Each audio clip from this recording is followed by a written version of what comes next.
tout le monde mérite un peu de réconfort dans ces derniers jours. C'est pour cette raison que les animaux font partie des soins palliatifs depuis des années. Ils offrent un soutien émotionnel précieux aux personnes les plus vulnérables. Pourtant, lorsque le chat Oscar arriva dans une maison de soins, il ne sembla pas intéressé à aider qui que ce soit. Au début, il resta à distance des résidents. Mais avec le temps, il finit par avoir un impact plus profond que n'importe quel médecin ou infirmière n'en avait jamais eu. Car Oscar possédait un étrange don que personne ne pouvait expliquer. Tut Komenka in 2005, quant Oscar fut amene aus Sterhaus Nursing Endrehabilitationscenter, à Rode, Island.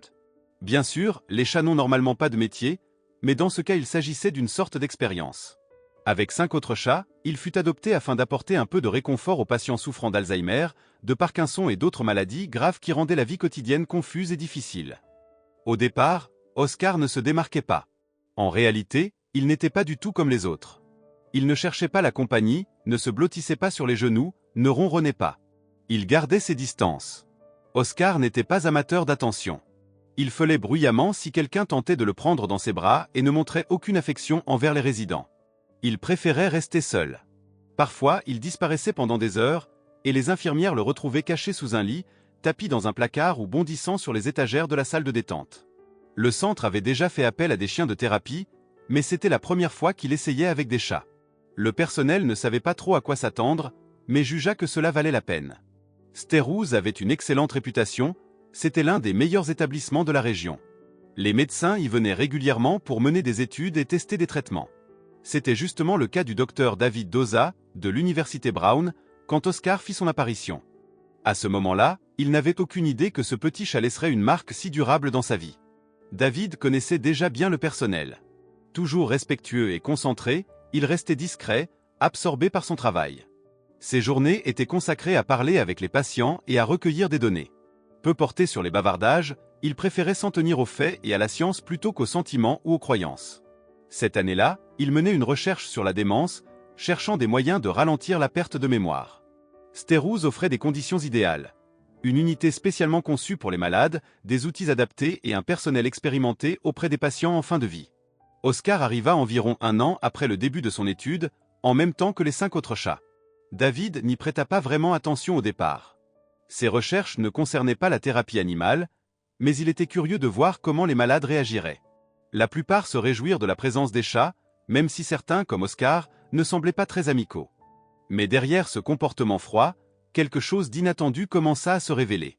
En effet, bien qu'il évitât généralement les gens, Oscar se mettait parfois à rester auprès d'un patient, sans raison apparente.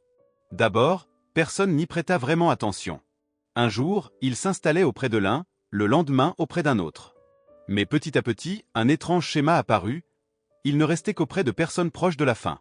Souvent, dans les heures suivant sa venue, le malade s'éteignait.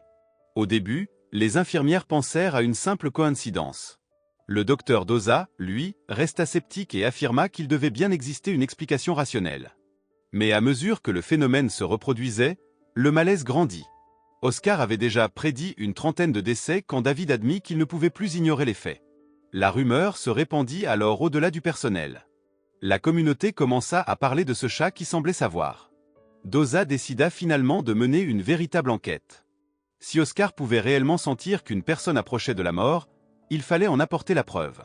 Pour le scientifique qu'il était, il devait y avoir une explication logique. Peut-être que les soignants envoyaient inconsciemment des signaux quand l'état d'un patient déclinait, ou que les gens ne retenaient que les cas où Oscar avait eu raison, oubliant les autres. David mit donc en place une expérimentation stricte, éliminant autant de biais que possible.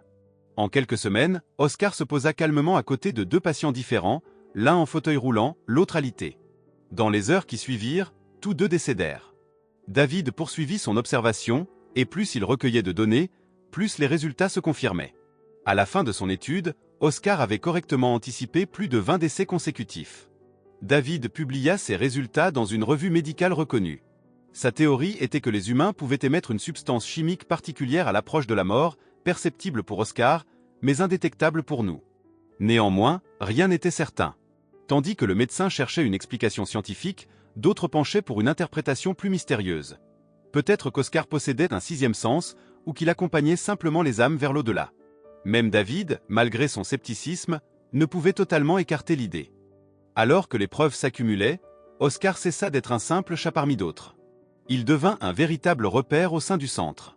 À chaque fois qu'il choisissait une chambre et s'y installait, le personnel contactait aussitôt la famille du patient concerné. L'expérience avait montré que sa présence annonçait avec une précision troublante les dernières heures. Grâce à lui, d'innombrables proches purent dire adieu à ceux qu'ils aimaient, souvent juste à temps. Un simple animal avait offert ce que la médecine, malgré ses prouesses, ne pouvait garantir. Un moment de présence, une ultime étreinte. Bien sûr, tout le monde ne voyait pas les choses de la même manière. Certains habitants de la région commencèrent à appeler Oscar l'ange de la mort. Le surnom portait à la fois le respect et la crainte. Personne n'avait envie de voir ce chat franchir le seuil de sa chambre. Pourtant, paradoxalement, son rôle finit par être accepté. Auprès des malades les plus isolés, privés de famille ou de visiteurs, Oscar représentait une présence rassurante. Il s'installait à côté d'eux, calme, silencieux, jusqu'à leur dernier souffle, puis s'éloignait doucement comme s'il savait que sa tâche était accomplie. Pour les soignants, cette aptitude resta un mystère.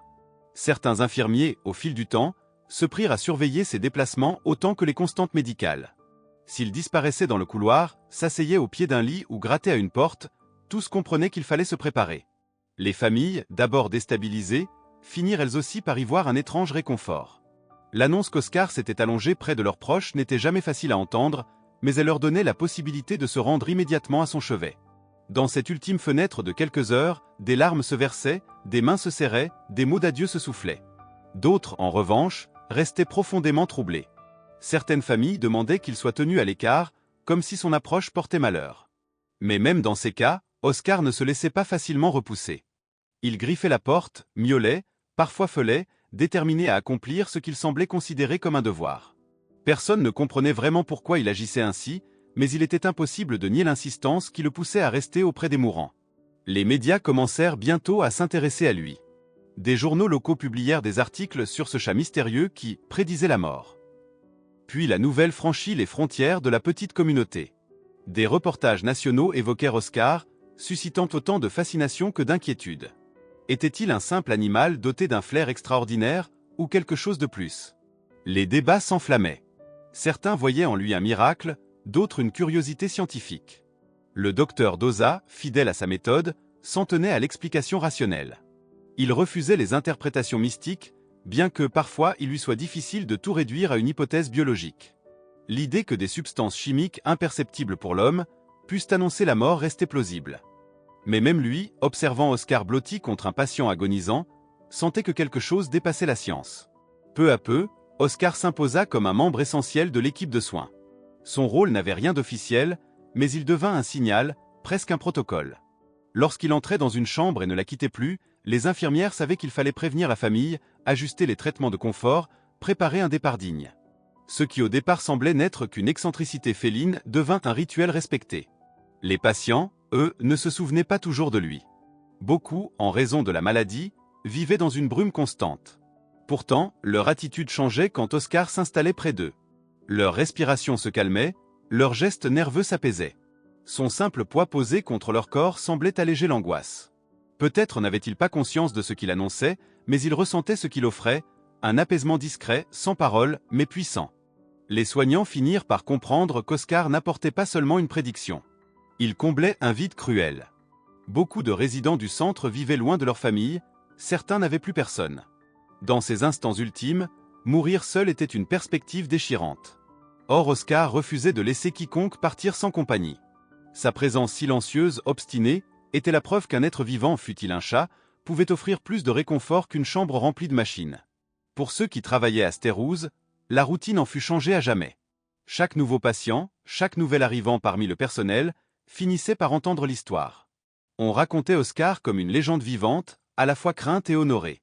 Il n'avait pas choisi ce rôle. Il ne parlait pas, ne décidait rien consciemment. Pourtant, jour après jour, il continuait d'écrire une histoire que nul autre n'aurait pu inventer. Mais même l'ange de la mort ne pouvait rester éternellement. Après 17 années passées aus sein Sterhaus Nursing Endrehabilitationscenter, Oscar es eignet à son tour.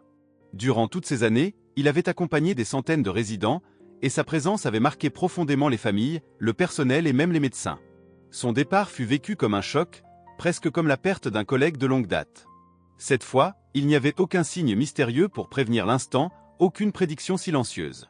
Mais ceux qui l'avaient vu vieillir, s'affaiblir et ralentir ses pas savaient au fond d'eux qu'il comprenait. Dans ces derniers instants, il choisit de rester entouré des infirmières et des médecins qui étaient devenus sa famille, parmi lesquels le docteur David dosa lui-même. La fin d'Oscar fut discrète, à l'image de sa vie, sans bruit, sans éclat. Lui qui au début refusait le moindre contact, avait fini par s'ouvrir aux humains d'une façon étrange, non pas par des caresses ou des ronronnements, mais par une fidélité implacable dans les moments les plus douloureux. Sa trajectoire semblait presque symbolique. Parti comme un chat solitaire et distant, il s'était transformé en un compagnon indispensable, devenu le dernier soutien de ceux qui n'avaient plus personne. À sa manière, il avait changé la perception de la mort dans cet endroit où elle était omniprésente. Grâce à lui, partir ne signifiait plus seulement solitude ou effroi. Cela pouvait aussi signifier apaisement et dignité. Pour le personnel de Stérouze, Oscar ne fut jamais considéré comme un simple chat. Il devint au fil des années un membre à part entière de l'équipe. Son rôle n'avait rien d'officiel, aucune fonction inscrite sur un organigramme, mais chacun savait qu'il tenait une place essentielle. Son histoire avait prouvé que même face à ce que la médecine ne pouvait contrôler, il existait encore des formes de réconfort. On ne pouvait empêcher la mort, mais on pouvait la rendre moins cruelle. Et c'était exactement ce qu'il avait fait, sans jamais chercher à être reconnu. Lorsque la nouvelle de sa mort se répandit, les journaux reparlèrent de lui. On rappela ses prédictions troublantes, on évoqua les familles qui avaient pu dire adieu grâce à lui. Certains articles le présentèrent comme un phénomène médical inexpliqué, d'autres comme une créature presque mystique. Les débats reprirent, opposant ceux qui croyaient à une explication scientifique et ceux qui voyaient en lui un mystère. Était-il guidé par un instinct olfactif hors du commun, capable de détecter des substances chimiques liées à la fin de vie? Ou possédait-il réellement un sixième sens? Nul ne put trancher.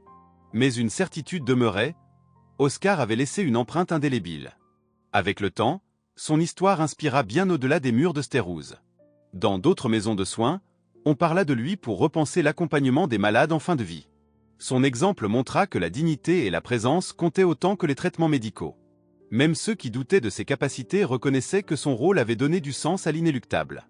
Pour les familles, son souvenir resta à jamais associé aux adieux les plus précieux. Beaucoup témoignèrent après sa disparition. « Grâce à lui, j'ai pu être latent, il m'a offert une dernière chance, ou encore sans Oscar, je n'aurais jamais eu ce moment. » Au Stérouze, il resta longtemps une légende. Les couloirs portaient encore son souvenir, et les nouveaux membres du personnel entendaient vite parler de lui. On racontait comment il se couchait patiemment près d'un patient, refusant de quitter la chambre tant que son rôle n'était pas accompli. Personne ne pouvait plus ignorer que, dans ce lieu où la mort frappait chaque jour, un chat avait réussi à offrir quelque chose qu'aucune machine, qu'aucune expertise médicale ne pouvait fournir. La certitude qu'on ne partait pas seul. Dans ces derniers mois, Oscar avait montré des signes de fatigue. Son pelage avait perdu de sa brillance, ses déplacements étaient plus hésitants. Pourtant, il continuait, autant qu'il le pouvait, à suivre son instinct.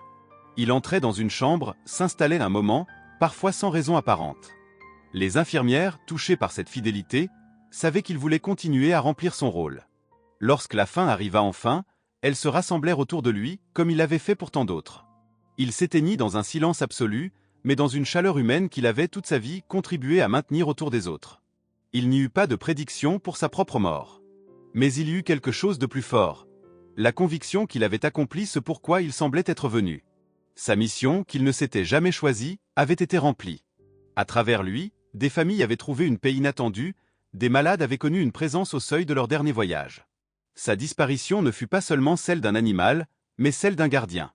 Aujourd'hui encore, si vous demandez à quiconque ayant eu un proche au Stérouze durant ces années, il est probable qu'Oscar fasse partie de leur histoire.